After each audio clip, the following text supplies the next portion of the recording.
What's going on, guys? It's MLook5 and welcome back to another video. Now, as the year progresses and as we wait to hear more news about Breath of the Wild 2 being released, we can only at this point hope, wish, and gather things that we want to see in the next game. So with that being said, I've compiled a list of some of the more realistic changes that we should be able to see come Breath of the Wild 2. So with that out the way, let's go ahead and get into it. So the first thing that immediately comes to mind is specific drops. And you might be wondering, what do you mean by specific drops?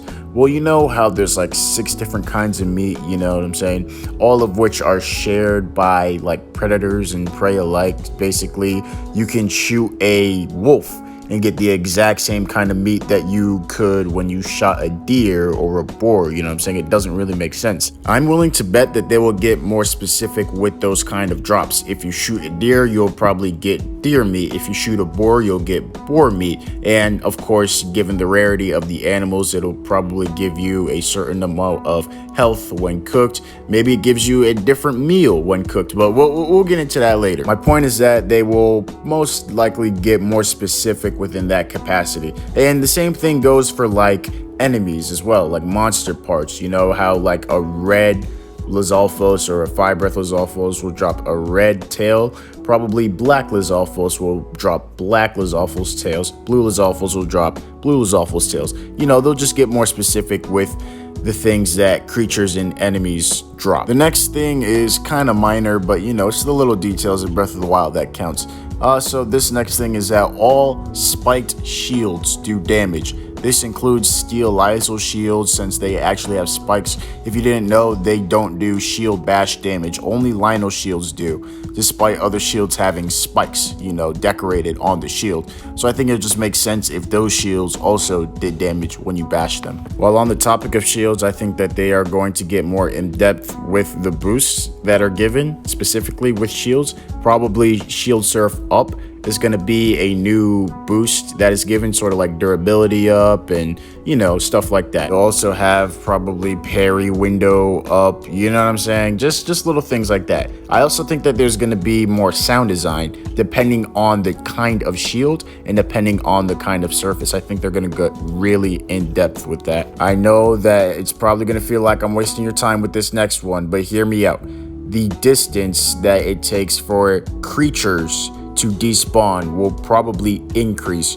You know how like when you sneak up on a lizard maybe and it catches you and it runs away from you, there's like a short distance that it travels before it despawns, just completely disappears. I don't mind this with like butterflies and dragonflies and, you know, little creatures, but like when you're pulling up on bears and stuff, it gets like really unsatisfying when you see them despawn when they run a few feet away from where you found them. You know, this was probably done to save memory, and I mean, it makes sense. I mean, we're playing on the Nintendo Switch, but with this Nintendo Switch Pro that's rumored to come out alongside Breath of the Wild 2, I feel like the Nintendo Switch Pro version of Breath of the Wild 2 would increase the distance of enemies before they despawn, or creatures. Now, I might sound spoiled with this one, but just listen to me again, please. I think there needs to be more behavior within the animals. Now listen. A lot of the animals and a lot of the enemies have very sophisticated AI. Trust me, I am not unaware of that fact. I mean, moblins can throw bokoblins at you. All enemies that can't reach you get frustrated and throw rocks at you. You know, it's pretty sophisticated. But I mean, like when they aren't looking at you. You know, Nintendo included a feature where enemy camps, sometimes they'll gather around a campfire, and we never see them eat the food on the campfire, by the way. But anyways, they'll gather around the campfire, they'll tell each other stories, and they get excited about something and start dancing and whatever, and then they fall asleep and then do the same thing over again. I feel like instead, if there's some sort of hierarchy, that would be cool to see. If we actually see them decorating their monster camp, maybe crafting weapons, assigning posts to different enemies, you know, like the hierarchy thing. I feel like that would all be kind of cool to see. And technically, it shouldn't be too much of a hassle, especially on a Switch Pro, because the only time we see these enemies is if they're in the draw distance, and so the game can focus on that, you know? And of course, if they spot us, then they stop doing that, get their weapons and go for the player. But that being said, I feel like Nintendo, if they did go that route, they would also go as far as to change the enemies' fighting styles depending upon if they're getting enough damage in on Link. So, you know, there's an entire camp of monsters. Maybe if the camp is all bokoblins, they would communicate with each other to synchronize some sort of attack. Maybe if it were moblins and bokoblins, then they would synchronize some other form of attack, you know. Then if there were Lysels and bokoblins and moblins, then a different sort of synchronization would ensue. I feel like Nintendo will go down that route for sure. In Age of Calamity, there were like spin-offs of enemies that were already in Breath of the Wild, like just normal enemies with elements to them like fire, ice, malice, and electricity. Not only do I think that Breath of the Wild 2 is going to have that, but I think that they're going to go the full mile and just include different enemies, just a slew of different enemies and creatures. Like you might see elephants, saber-toothed tigers, you might see winged creatures like where did Kargaroffs go? You know what I'm saying? Like maybe friendly, maybe enemies, you know. And I also think that there will be like different enemies that are related to enemies that are already in the game. Maybe like larger bokoblins that look like small Hinoxes, you know what I'm saying?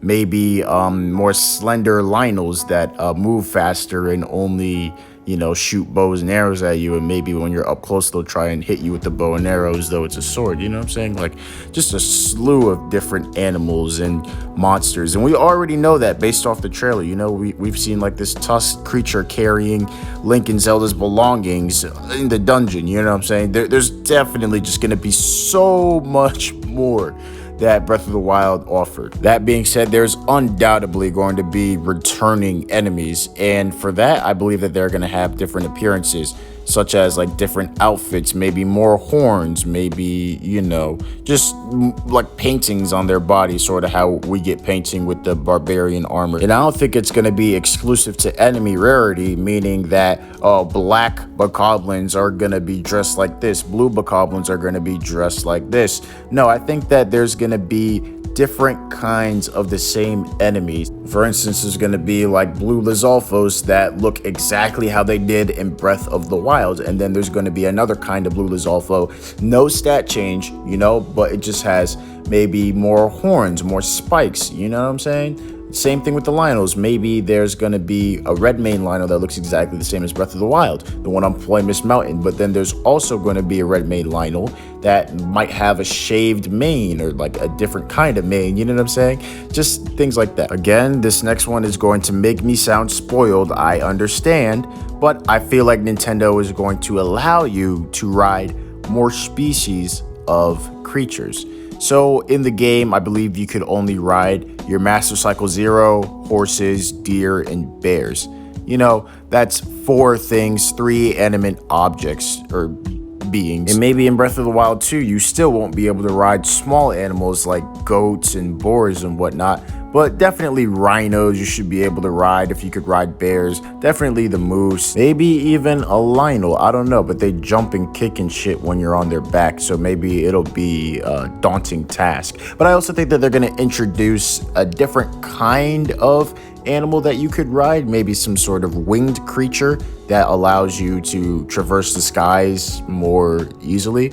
Maybe some sort of Zora that allows you to traverse the waters easily, you know, just things like that. Now, I feel like there's going to be just an overhaul to the cooking system. Maybe there's going to be more steps. That's the first thing that came to mind. Cook this ingredient and then mix that ingredient with this ingredient, which will give you this stronger dish. I feel like there's also going to be more accessibility in terms of what we can see in cooking. The most that happened were different animations and different sound effects to different kinds of food. But I feel like we should be able to see all of the food that we made, whether it be on a plate, in a bowl, and I feel like we should be able to hold it, you know? Maybe if we walk around with a salmon manure, then there's going to be some Rito that have some head turns when I walk around Rito Village with it. Or maybe if I walk around Lurlin with a meat skewer, you know? People will want to maybe try it, pay me some rupees. I don't know, maybe. But I definitely believe that we're going to be able to hold and see our dishes that we cook in game. I think that's something Nintendo was planning. Also, I feel like there's going to be an official cookbook if this cooking overhaul does come into fruition. Now, for the next one, I feel like there's going to be more options when it comes to the dogs. Maybe you can keep a dog and bring it to your house. And there's definitely going to be more dog behaviors because it's something Nintendo addressed. In an article, Nintendo was asked, why weren't we allowed to pet the dogs? And it's because petting a dog would not go with any other action. Basically, they want an action to be multi-purpose, multi-use, have multiple uses. It's kind of stupid. For this next one, I feel like there's going to be different gliders with different kinds of gliding stats. Now, I really think that there's going to be an ancient glider in the reveal trailer with light blue trails, you know,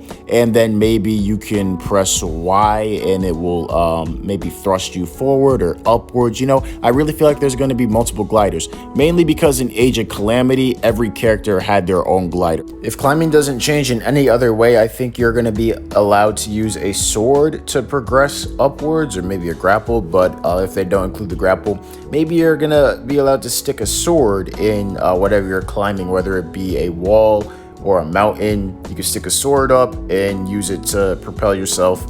And that's if you don't have any more stamina, obviously, and maybe you don't want to run into an elixir. But I feel like they are absolutely going to make a more convenient means of climbing, especially in the rain. Especially, that was one of Breath of the Wild's main issues. But getting on to the topic of water, I feel like obviously underwater accessibility is going to be a thing. In Breath of the Wild, there's like a wall below a certain point. I feel like a whole new aspect of the game would be open if, you know, there was going to be an underwater aspect, which, you know, might be one of the reasons why Nintendo's taking so long with Breath of the Wild 2. Just imagine when EGI Aonuma stood out during the Nintendo Direct and apologized for the game taking so long. Literally back in the headquarters of the development studios, they're working on underwater sections in Breath of the Wild. Just imagine that. But anyways, this last point is just going to be some game accessibility. Obviously, we're going to need a higher sensitivity. I know that very high is actually very low, very slow in terms of sensitivity. And I know that's so you can grasp the world around you. But I mean, even Age of Calamity had a pretty high sensitivity option. So I feel like Breath of the Wild would definitely benefit if I could turn my camera just a little bit faster. I mean, geez. Item swapping is more than likely going to be a thing. You know, that annoying pop-up. You can't hold any more weapons. Okay, what if I want to change the one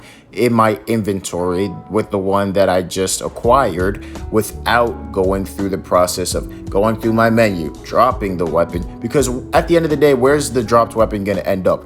On the floor. So if maybe I wanted it back, or if I switched it out by accident, it's just gonna be a button away instead of multiple button and joystick movements by accessing the menu. And obviously, I feel like some of the ruins are going to be rebuilt, and the people of Hyrule are going to stretch out and expand into Central Hyrule. I feel like we're going to see less Guardians. I mean, you know, the Malice has just gone away, you know what I'm saying? Besides those Malice deposits, you know, I feel like that there's just going to be less and less Malice until Ganondorf reemerges. So definitely the ruins are going to be built, and we're going to see more civilization up here.